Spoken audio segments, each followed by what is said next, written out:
क्या आप जानते हैं कि आपके घर की तिजोरी में रखे सोने पर एक अदृश्य राक्षस बैठा हुआ है जो इंसानों के दिमाग और सोच को कंट्रोल करता है।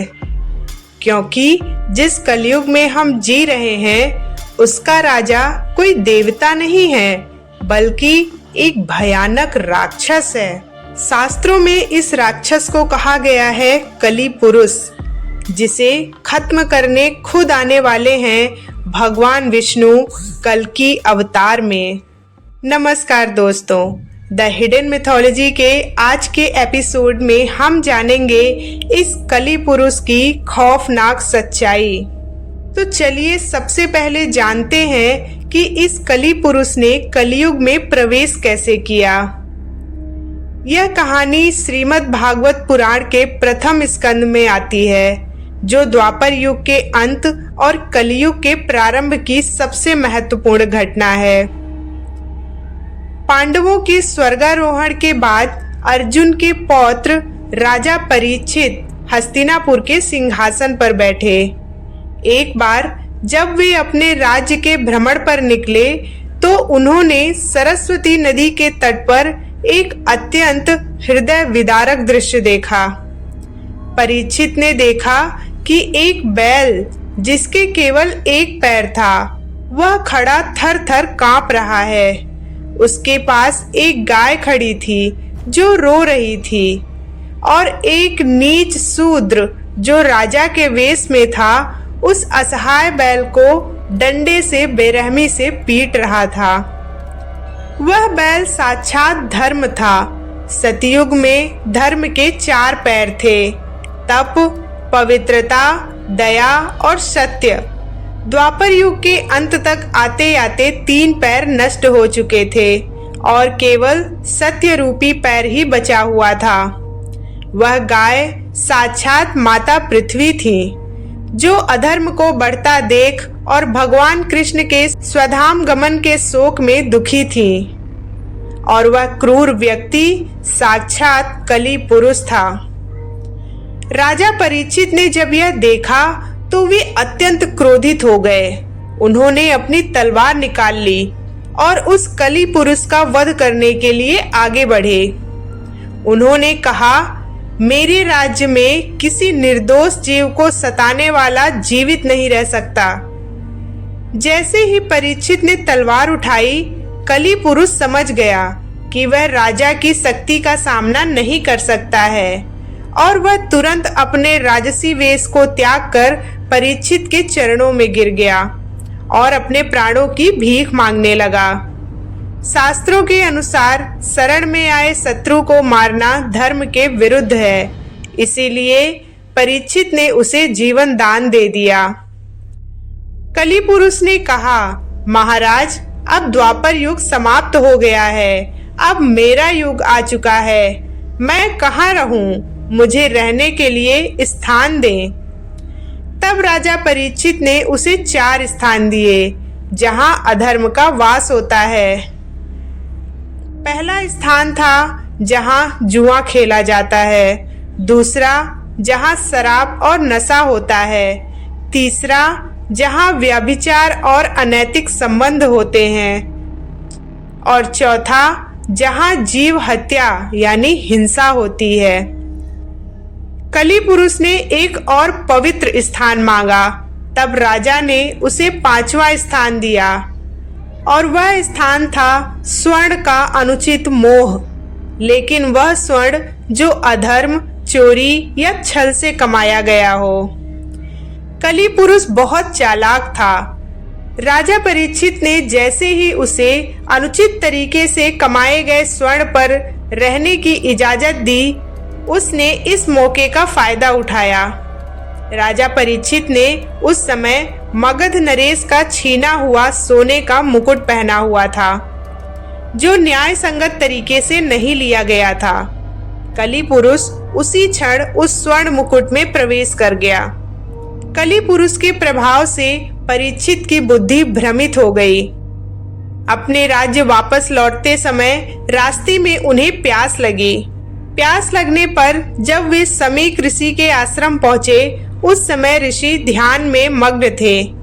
ध्यान में होने के कारण वे राजा परीक्षित को जल नहीं दे पाए। इसे राजा ने अपना अपमान समझा और कली पुरुष के प्रभाव में आकर एक मरा हुआ सांप ऋषि के गले में डाल दिया। जब समीक ऋषि के पुत्र श्रृंगी ऋषि को पता चला कि राजा परीक्षित ने उनके ध्यान मग्न पिता के गले में मरा हुआ सांप डाल दिया है, तो वे क्रोध से भर गए। उन्होंने कौशिकी नदी का जल हाथ में लिया और राजा को श्राप दे दिया कि आज से 7वें दिन तक्षक नाग के डसने से इस मर्यादाहीन राजा की मृत्यु हो जाएगी। और यह श्राप अंततः सत्य साबित हुआ। ठीक 7वें दिन तक्षक नाग के डसने से राजा परीक्षित की मृत्यु हो गई। इसी घटना के बाद से कली पुरुष और कलयुग का पूर्ण प्रभाव पृथ्वी पर फैल गया। कल्कि पुराण के अनुसार कली पुरुष का जन्म समुद्र मंथन के जहर से नहीं, बल्कि भगवान ब्रह्मा की पीठ से निकले अधर्म के वंश से हुआ है। इसके पिता का नाम क्रोध और माता का नाम हिंसा है। इसकी वंशावली झूठ, छल, लालच और अहंकार से भरी हुई है। इसकी पत्नी का नाम अलक्ष्मी है, जो जहां जाती है वहां दरिद्रता और झगड़े पैदा करती है। पुराणों में कली पुरुष को एक बेहद विभत्स रूप में दर्शाया गया है। कल्कि पुराण के अनुसार कली पुरुष का रंग कोयले या धुएं जैसा काला है। उसकी जीभ बहुत बड़ी है और उसके शरीर से सड़े हुए चूहे जैसी दुर्गंध आती है। भागवत पुराण में उसे भूरी त्वचा वाला, कुत्ते जैसा मुख वाला, नुकीले दांतों और लंबे हरे बालों वाला असुर बताया गया है। वास्तव में कली पुरुष कोई बाहरी दुश्मन नहीं है, बल्कि हमारे बीच ही रहता है। इसके 5 मुख्य निवास स्थान बताए गए हैं: जुआ, शराब, हिंसा, अनैतिक संबंध और सोने या अत्यधिक धन का मोह। यह उन लोगों के दिमाग में वास करता है जो वेदों का अपमान करते हैं और धर्म की राह छोड़ चुके हैं। कली पुरुष की सबसे बड़ी शक्ति है भ्रम। यह लोगों की बुद्धि को भ्रष्ट कर देता है। इसके प्रभाव से कलयुग में सच बोलने वाला मूर्ख और झूठ बोलने वाला बुद्धिमान कहलाता है। जैसे जैसे इसका प्रभाव बढ़ेगा, लोग अपनों के ही खून के प्यासे हो जाएंगे और मानवता लुप्त होने लगेगी। जब यह अधर्म अपनी चरम सीमा पर होगा, तब इसका सामना करने के लिए भगवान विष्णु का 10वां अवतार भगवान कल्कि संभल गांव में जन्म लेंगे। कल्कि पुराण में वर्णन है कि भगवान कल्कि अपने दिव्य सफेद घोड़े देवदत्त पर सवार होकर और चमचमाती तलवार लेकर निकलेंगे और फिर कली पुरुष और उसकी विशाल सेना के साथ भगवान का महायुद्ध होगा।